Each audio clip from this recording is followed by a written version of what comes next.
वयाच्या 22व्या वर्षी माया रुपेशशी लग्न करून मुंबई म्हणजेच मायवी नगरीत आली होती. लिहिता वाचण्यापुरतं शिक्षण झाल्यावर आईवडिलांनी तिचे लग्न लावून दिले.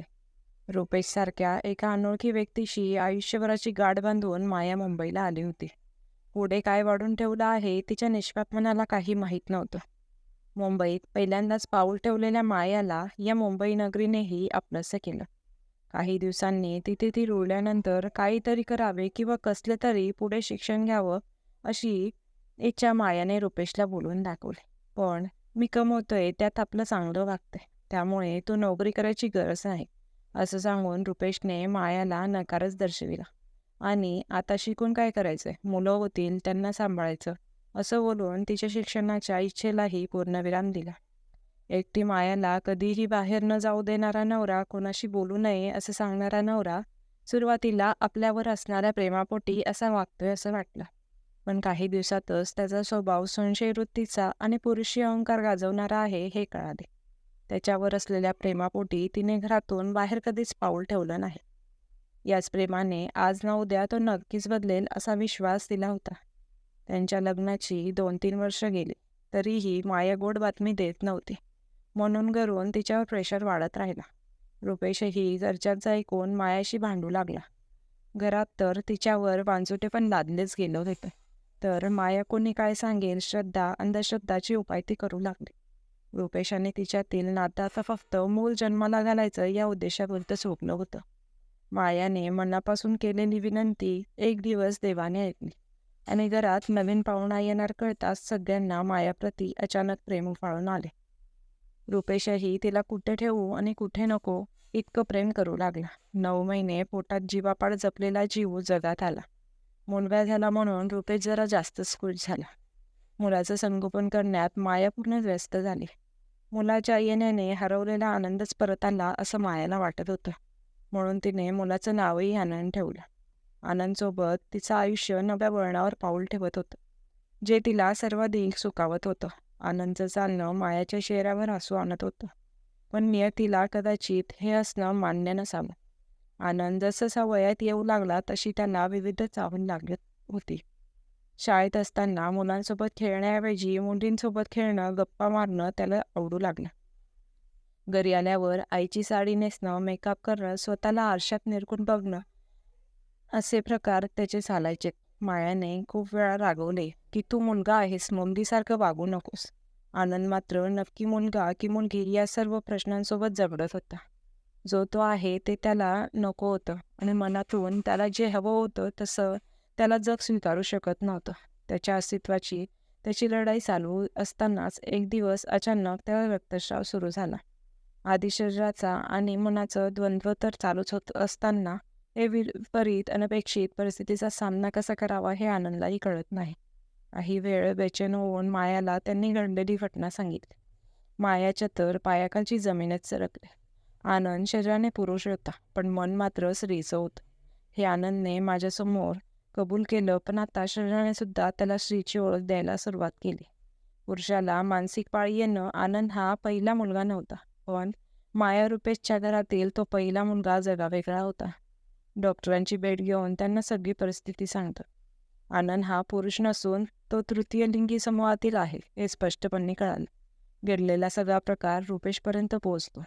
आई वडील आपले आहेत ते नक्कीच समजून घेतील अशी वेळ अशा आनंदला असते, पण ती खोटी ठरते. सामान्य जगात आणि माझ्या घरात राहण्यासाठी तू लायकीचा नाहीस असं म्हणत रुपेश स्वतःचा अंश असलेल्या मुलाची काडी मात्रही विचार न करता त्याला एका हिजडा समूहात विकून येतो.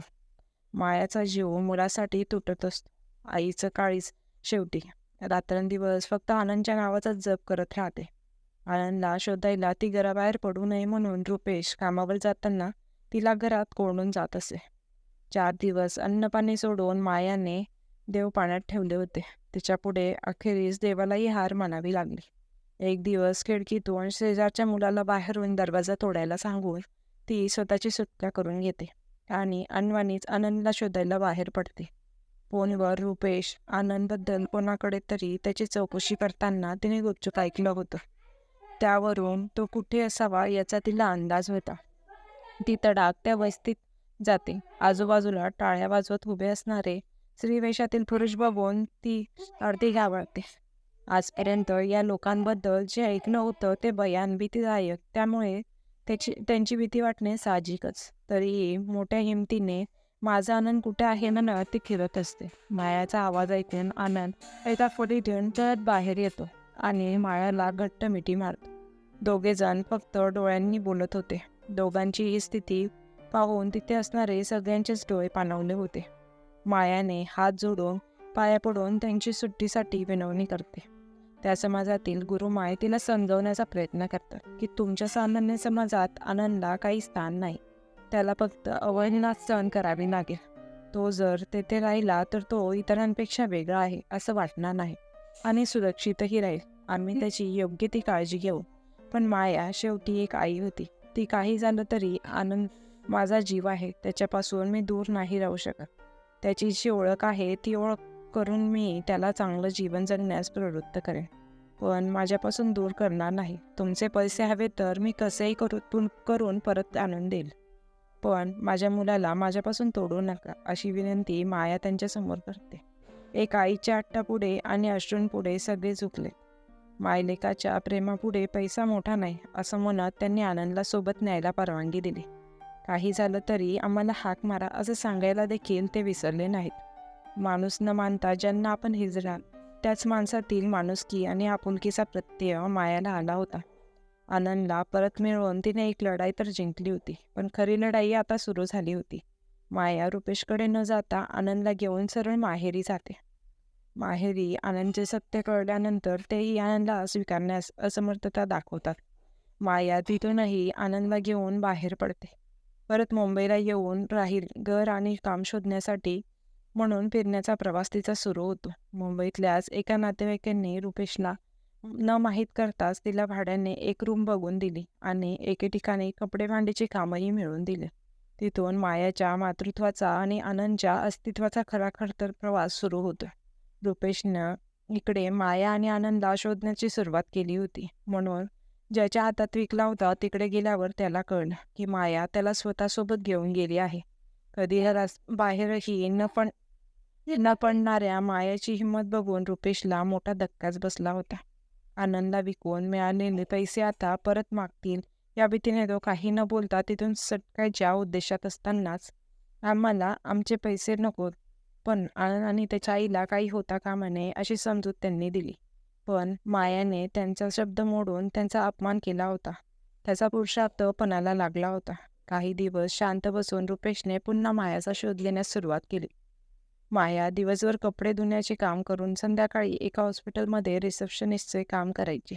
आनंदला खूप शिकवून खूप मोठा करायचं तिचं स्वप्न पूर्ण करण्यासाठी ती रात्रंदिवस मेहनत करत होती. आनंदची स्वतःची एक लढाई समाजासोबत सुरू झाली होती. एकच दिलासा होता, ज्या आईने जन्म दिला त्या आईने त्याला तो जसा आहे तसं स्वीकारून त्याच्या भवितव्य यशस्वी करण्यासाठी त्याच्यासोबत येते. परिस्थितीचा सामना करत कसंबसं शालेय शिक्षण पूर्ण करून त्याने कॉलेजमध्ये प्रवेश मिळवला. कॉलेजमध्ये त्याची ओळख फार दिवस लपून राहिली नाही. त्याने तसा प्रयत्नही केला नाही. त्याच्या म्हणण्याप्रमाणे तो जो आहे ते नैसर्गिक होते, त्याच्या हातात ते नव्हते. त्यामुळे समाजानेही कोणतीही आडकाठी न आणता त्याला माणूस म्हणून स्वीकारावं हीच अपेक्षा. पण प्रत्यक्षात मात्र त्याची उपेक्षाच झाली. कॉलेजमध्ये मुलं त्याला छक्का म्हणून चिडवायचे. एकट्याला गाठवून नको तसे स्पर्श करायले. त्याला नाचायला सांगायचे. डोळ्यातील अश्रू लपवत सारं दुःख आईकडे बघत सहन करत होता तो. मनातल्या मनात घुसमटत जात होता. यातूनच त्याने एक दिवस आत्महत्या करण्याचा प्रयत्न केला. पण माया वेळेवर पोचल्यामुळे त्याचा जीवाला काही झाले नाही. त्या दिवशी मायाने पहिल्यांदा आनंदच्या कानाखाली लावले. डोळ्यात अश्रू आणि मनात भयंकर राग घेऊन ती बोलत होती. तू तुझी ओळख स्वाभिमानाने घेऊन जगू शकत नाहीस तर लोक कसे स्वीकारतील तुला? आणि त्यांच्या स्वीकारण्या न स्वीकारण्यावर तुझं जगणं अवलंबून आहे का? मी, माझा नवरा, माझे आई वडील सगळे सोडून फक्त तुझ्यासोबत आहे.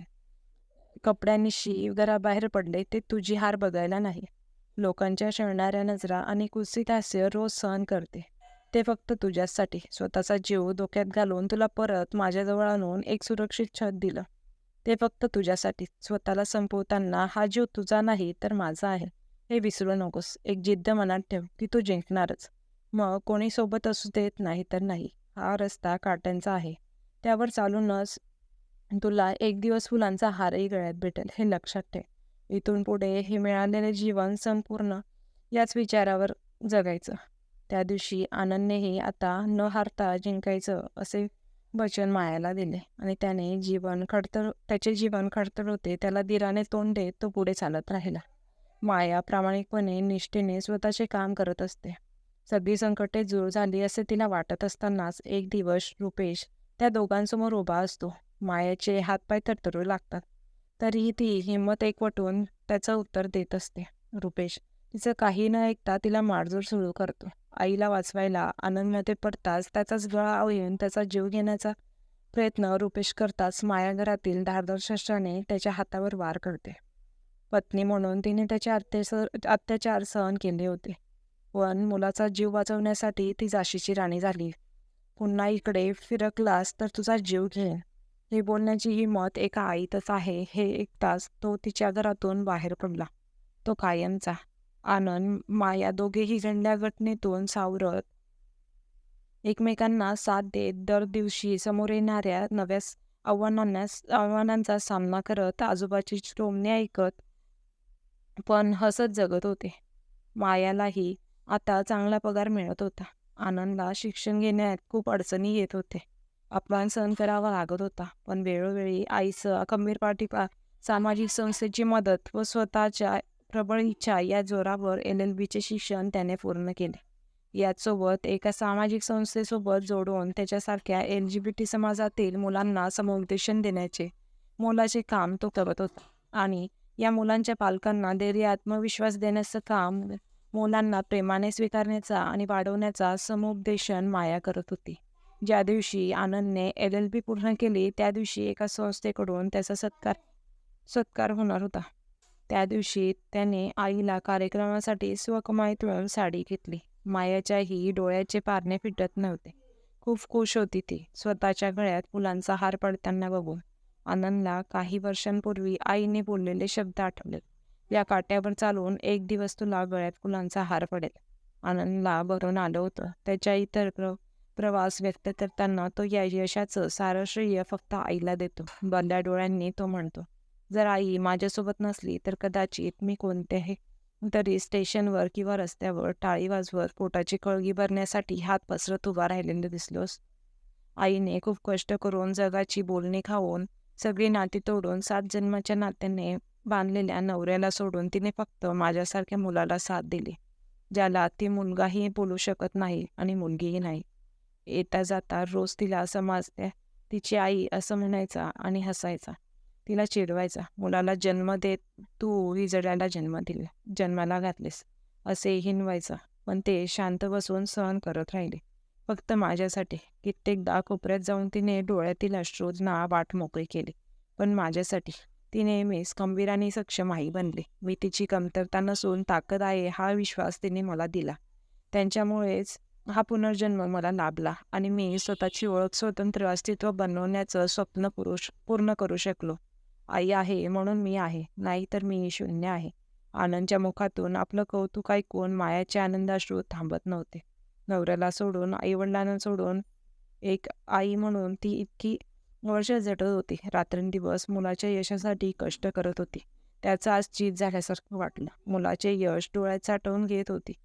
तिची आई, त्याची आई या लेबलपेक्षा एक सक्षम आई ती झाली होती, जी आई म्हणून तिला खूप मान मिळत होता. यातच तिला जन्माचं सार्थक झाल्यासारखं वाटत होतं. मित्रांनो, ही होती आपली आजची कथा. कशी वाटली कमेंट करून नक्की सांगा. आवडल्यास लाईक, शेअर, सबस्क्राईब करायला विसरू नका. तुमचा किमती वेळ दिल्याबद्दल धन्यवाद.